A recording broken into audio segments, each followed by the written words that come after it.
Technical analysis क्या होता है इसको समझो। एनालिसिस मतलब समझ गए कि जो हमारा एसेट है उसको हम क्या कर रहे हैं, एनालाइज कर रहे हैं, ताकि हमें पता चल पाए कि इस एसेट का फ्यूचर में क्या स्कोप है, इसका दाम बढ़ेगा घटेगा, इसकी वैल्यू इंक्रीज होगी डिक्रीज होगी।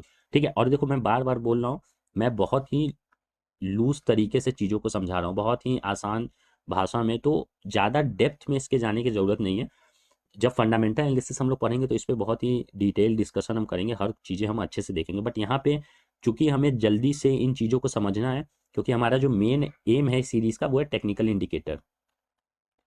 टेक्निकल इंडिकेटर, इसीलिए इन चीज़ों को आप बस ऊपर से समझ लो और आपको बहुत सी ऐसी वीडियोस मिल भी जाएंगी। तो टेक्निकल एनालिसिस क्या होता है, तो देखो ये जो एनालिसिस था हमारे एसेट का जो हमने एनालिसिस किया वो कैसे करेंगे, तो वो करने का बहुत तरीका होता है। उसी का एक तरीका जो होता है वो होता है हम लोग का क्या, टेक्निकल एनालिसिस। इसमें हम क्या करते हैं, इसमें हम ग्राफिक फॉर्म में यानी कि ग्राफ के फॉर्म में, ग्राफिकल फॉर्म में हम एसेट के प्राइस को एनालाइज करते हैं। अब इसका मतलब क्या हुआ, मतलब समझो कि जब भी आप फ्यूचर फोरकास्टिंग करते हो, किसी भी चीज का जो फ्यूचर है वो डिपेंड करता है पास्ट पे और प्रेजेंट पे। इस बात से तो आप लोग एग्री करोगे। किसी भी चीज का फ्यूचर आपके पास्ट और प्रेजेंट पे डिपेंड करता है। आप बड़े होके क्या बनोगे वो डिपेंड करेगा कि आपने क्या पढ़ाई की है, प्रेजेंट में आप क्या पढ़ रहे हो या पास्ट में आपने क्या पढ़ा है। ठीक है। प्राइसेस का भी यही गेम है। प्राइसेस जो है वो हमारे फ्यूचर प्राइस जो है, जो कि फाइनेंशियल मार्केट का एक, आप समझ जाओ कि मेन ऑब्जेक्टिव है फाइनेंशियल मार्केट्स का, फाइनेंशियल इंस्टीट्यूशन का, कि वो प्राइसेस को फोरकास्ट करती हैं। किसके प्राइसेस को, एसेट के प्राइसेस को फोरकास्ट करती हैं। वो फोरकास्टिंग जो फ्यूचर प्राइस है वो डिपेंड किस पे करेगा, तो वो पास्ट पे और प्रेजेंट पे डिपेंड करेगा। समझ में आई बात। अब ये पास्ट प्रेजेंट क्या, मतलब किस चीज के पास्ट प्रेजेंट पे, जैसे कि आप बड़े होकर क्या बनोगे वो डिपेंड करेगा कि आपने पास्ट और प्रेजेंट में पढ़ाई क्या की है। तो यहाँ पे प्राइस की बात हो रही है, तो जाहिर सी बात है कि जो फ्यूचर प्राइस है वो डिपेंड करेगा पास्ट प्राइस और प्रेजेंट प्राइस पे। ये हम किसके टर्म में बोल रहे हैं, ये हम टेक्निकल एनालिसिस के टर्म्स में बोल रहे हैं। टेक्निकल एनालिसिस में हम जो है हिस्ट्री ऑफ ट्रेडिंग को ग्राफिकल फॉर्म में एनालाइज करते हैं। हिस्ट्री ऑफ ट्रेडिंग यानी कि पास्ट प्राइस को, जो भूतकाल में एसेट का दाम था, उसको हम लोग ग्राफिकल फॉर्म में देखते हैं और फ्यूचर ट्रेंड निकालने की कोशिश करते हैं। समझ में आई बात। By predicting the future trend, traders bet on the assumed move in hope to make a profit out of that move। हम सब जानते हैं कि जो मेन एम है फाइनेंशियल इंस्टीट्यूशंस का वो क्या है कि प्रॉफिट बनाना। एसेट जो है हमने जिस प्राइस में बाई किया, फ्यूचर में इसका जो प्राइस है वो क्या होना चाहिए, वो इंक्रीज होना चाहिए। प्राइस इंक्रीज होगा तो जाहिर सी बात है हमारा एक प्रॉफिट बनेगा, और आप फिर उस एसेट को सेल करके उतना प्रॉफिट ले जा सकते हो, फिर दूसरा एसेट खरीद सकते हो, तीसरा खरीद सकते हो। इस तरीके से यही होता है फाइनेंशियल इंस्टीट्यूशंस का काम।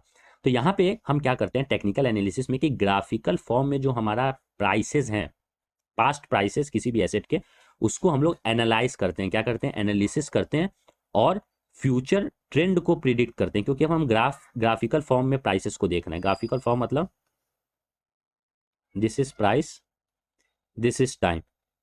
हमारे पास प्राइस है, हमारे पास टाइम है, हम, और ये हमारा इस तरीके से मूवमेंट हो रहा है प्राइस का। तो ये क्या है, ये सब हमारा क्या है, ये सब हमारा पास्ट डेटा है, या इसको हम लोग हिस्टोरिकल डेटा भी बोल सकते हैं, या इसको हम लोग हिस्ट्री ऑफ ट्रेडिंग भी बोल सकते हैं।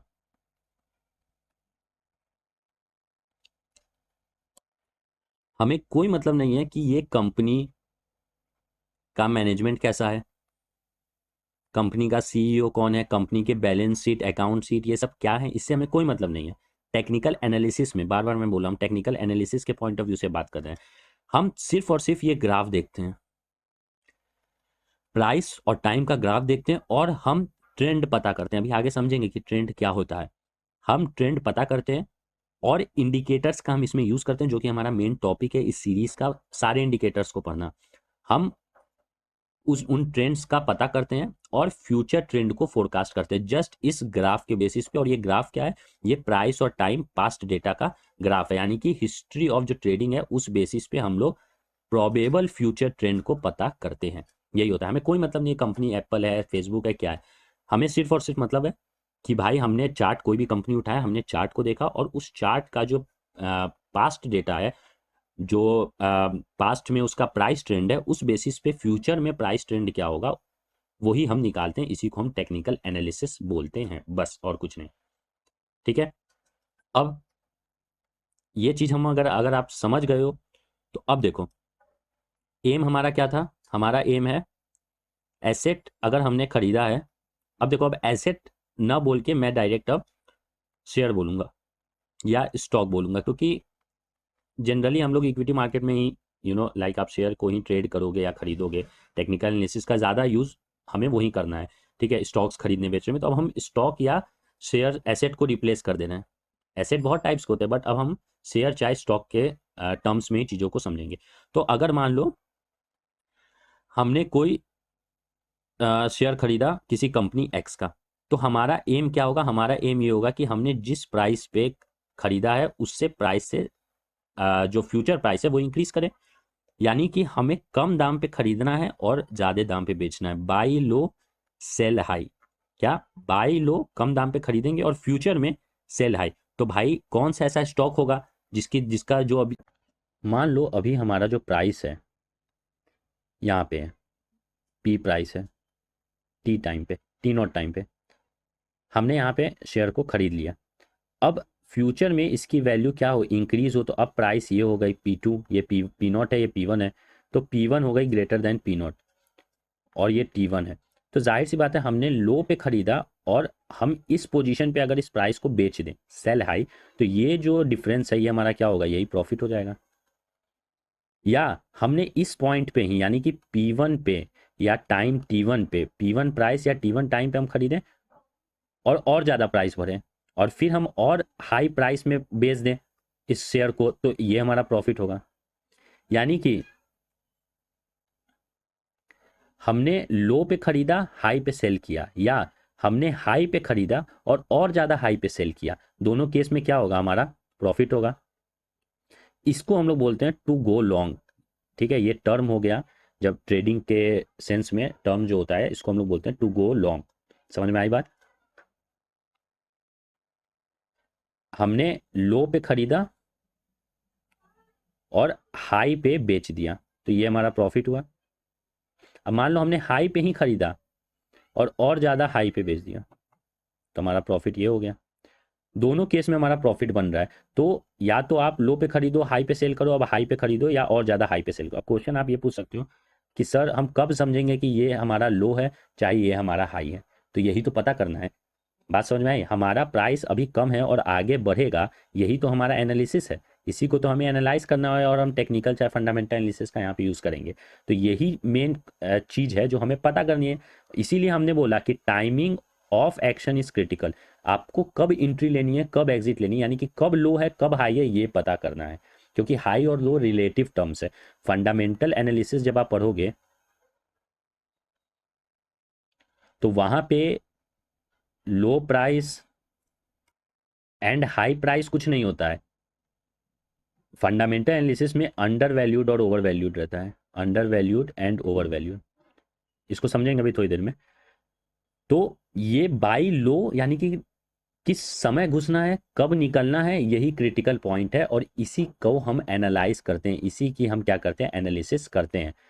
तो एक तरीका ये हो गया, ये क्या हुआ, ये हमारा हुआ profit making mechanism. Mechanism from price change, मतलब प्राइस से बदलने से आप कब पैसे बना पाओगे, कब प्रॉफिट बना पाओगे, जब आप एंट्री लो लो, एग्जिट हाई करो, या एंट्री हाई कर रहे हो तो एग्जिट और हायर करो। इसको हम लोग बोलते हैं to go long. To go long मतलब हो गया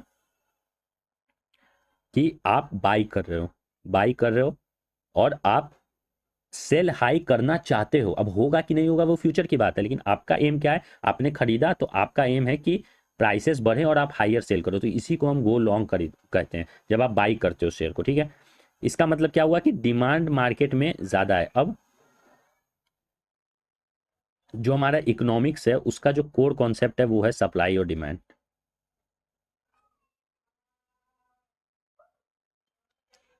आपने कर्व देखा होगा, सप्लाई कर्व, डिमांड कर्व, तो उसमें क्या होता है, जितना ज़्यादा सप्लाई है, अगर सप्लाई ज़्यादा है तो प्राइसेस जो एसेट के हैं वो क्या होंगे, डिक्रीज होंगे, प्राइस घटेंगे। क्यों? क्योंकि मार्केट में चीज़ ज़्यादा है बट खरीदने वाला कोई नहीं है, तो सेलर क्या करेगा, कम दाम पे बेचेगा मजबूरी में, क्योंकि अब उसको रखा थोड़ी ना रहेगा।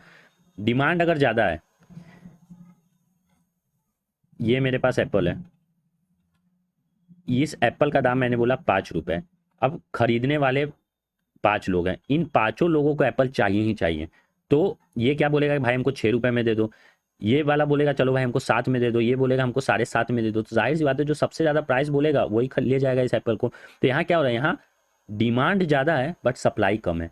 तो जब डिमांड हमारी ज़्यादा होती है उस केस में प्राइसेस के ग्रो करने के चांसेस ज़्यादा होते हैं, या प्राइस इंक्रीज करते हैं, दाम जो है वो एसेट का बढ़ेगा अगर डिमांड ज़्यादा होगा। तो यही जो टू गो लॉन्ग है वो कब होगा, जब डिमांड हमारा मार्केट में ज़्यादा है तब।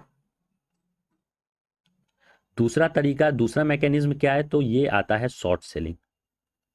अब शॉर्ट सेलिंग जो है ये बहुत से जगह अलाउ नहीं किया जाता है, बहुत सी इसमें प्रॉब्लम्स भी हैं। क्यों प्रॉब्लम है वो अब हम लोग समझते हैं, देखते हैं शॉर्ट सेलिंग क्या है। बहुत ही शॉर्टकट तरीके से चीज़ों को हम समझ रहे हैं।